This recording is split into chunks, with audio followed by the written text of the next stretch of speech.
하나증권에서 정말 파격적인 보고서가 하나 나왔습니다. 이름하여 초주식 시대인데요. 이게 그냥 보고서가 아니라 우리가 한 번도 겪어보지 못한 그런 새로운 주식시장이 열릴 거라는 일종의 예고편 같은 거거든요. 자, 지금부터 한번 제대로 파헤쳐 보겠습니다. 이 문장 하나가 이 보고서의 모든 걸 말해줍니다. 코스피 5천은 종착지가 아니라 새로운 지평으로 나아가는 과정의 중간 기착지다. 와, 그러니까 5천 찍고 끝이 아니라는 거죠. 훨씬 더 멀리 간다는 건데 정말 대담한 예측 아닌가요? 네, 바로 이 숫자, 5천입니다. 오늘 저희가 이야기할 모든 것의 중심이죠. 아니, 대체 무슨 근거로 이런 숫자를 제시한 걸까요? 이게 그냥 뜬구름 잡는 소리인지 아니면 정말 현실이 될 가능성이 있는 건지 지금부터 하나씩 따져보겠습니다. 자, 보통 미래를 예측하려면 과거를 먼저 돌아봐야 하잖아요. 이 보고서도 똑같습니다. 그냥 무작정 간다! 이게 아니라 우리 증시의 역사적인 상승장들 속에서 중요한 단서를 찾아내고 있어요. 자, 이 타임라인 한번 보세요. 우리 증시가 그냥 평탄하게만 온 게 아니거든요.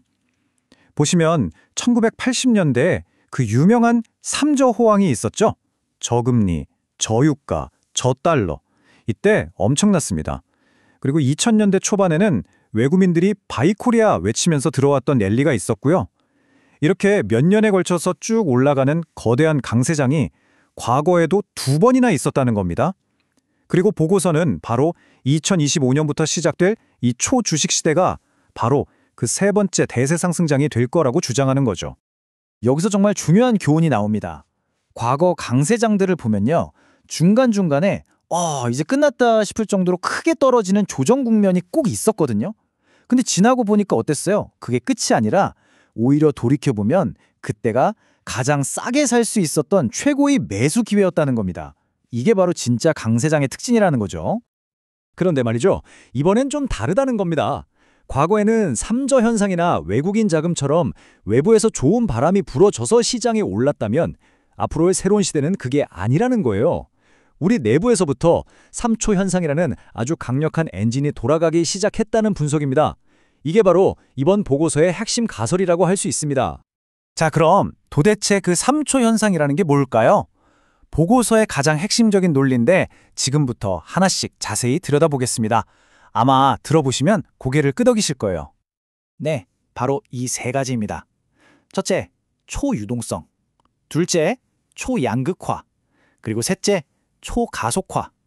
이 세 가지 거대한 힘이 어떻게 우리 주식시장을 완전히 새로운 차원으로 위로 올리는지 한번 살펴보시죠. 첫 번째, 초유동성입니다. 이건 간단하게 말하면 시장에 돈이 어마어마하게 역사상 유례없을 정도로 많이 풀려있다는 뜻이에요. 중앙은행이 돈을 찍어내고 정부가 돈을 쓰고 그래서 지금 전 세계 금융 시스템이 말 그대로 돈의 바다에 떠 있는 거죠. 이 차트를 보시면 그게 확 와닿으실 겁니다. M0, 그러니까 중앙은행이 직접 뿌린 돈보다 M2, 시중에서 대출 등을 통해 만들어진 돈이 훨씬 더 가파르게 늘고 있죠. 이게 무슨 말이냐면 돈이 돈을 낳는 속도, 즉 레버리지가 엄청나게 커지고 있다는 아주 명확한 신호입니다. 두 번째 현상, 초양극화는 아주 무서운 심리적 효과를 만들어냅니다. 바로 초포모 현상인데요. 포모가 Fear of Missing Out, 나만 뒤처지는 것에 대한 공포잖아요. 거기에 초가 붙은 겁니다. 그 공포가 극에 달했다는 거죠. 왜 그런 공포가 생기냐면요. 이렇게 돈이 많이 풀리니까 자산 가격은 막 오르는데 월급은 그 속도를 못 따라가잖아요. 그러니 부의 격차가 순식간에 벌어지는 겁니다. 이걸 옆에서 지켜보는 사람들은 어떨까요? 이러다 나만 바보 되는 거 아니야? 뭐라도 사야 돼. 이런 불안감과 조바심이 시작을 뜨겁게 달구는 거죠. 그리고 세 번째 엔진, 바로 초가속화입니다. 이 그래프 좀 보세요. 미국 기업들의 AI 도입 속도인데 정말 무섭지 않나요? 변화가 그냥 오는 게 아니라 정말 말도 안 되는 속도로 우리 삶과 산업 구조를 뿌리채 바꾸고 있다는 겁니다. AI가 그 대표적인 예고요. 자, 이렇게 모든 게 정신없이 빠르게 변하는 시대에는 사람들이 뭘 선호할까요? 부동산처럼 한 번 사면 팔기 어려운 자산보다는 언제든지 원할 때 사고 팔 수 있는 자산을 찾게 됩니다.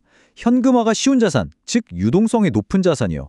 그 대표 주자가 바로 주식이라는 겁니다.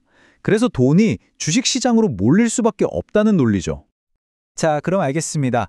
시대가 이렇게 변한다고요? 그럼 우리 같은 투자자들은 도대체 어떻게 해야 살아남을 수 있을까요? 다행히 이 보고서가 세 가지 핵심 전략, 일종의 생존 가이드까지 친절하게 제시하고 있습니다. 전략은 아주 명쾌합니다. 첫째, 지금 제일 잘 나가는 달리는 말을 놓치지 마라. 둘째, 지금은 2등이지만 곧 1등이 될 만한 주도주가 대장이 되는 곳을 찾아라. 그리고 셋째, 선거 같은 정치 이벤트를 적극적으로 활용하라. 이 세 가지입니다. 첫 번째 전략, 달리는 말을 놓치지 마라. 지금 시장에서 가장 힘차게 달리는 말이 뭘까요? 뭐 두말할 필요도 없죠. 바로 반도체, 그중에서도 HBM입니다. 이 그래프를 보면 2026년 HBM 시장에서 우리 기업들이 얼마나 압도적인 위치에 있을지 보여주는데요. 보고서는 바로 이런 확실한 주도주에 올라타는 게 첫 번째 전략이라고 말합니다.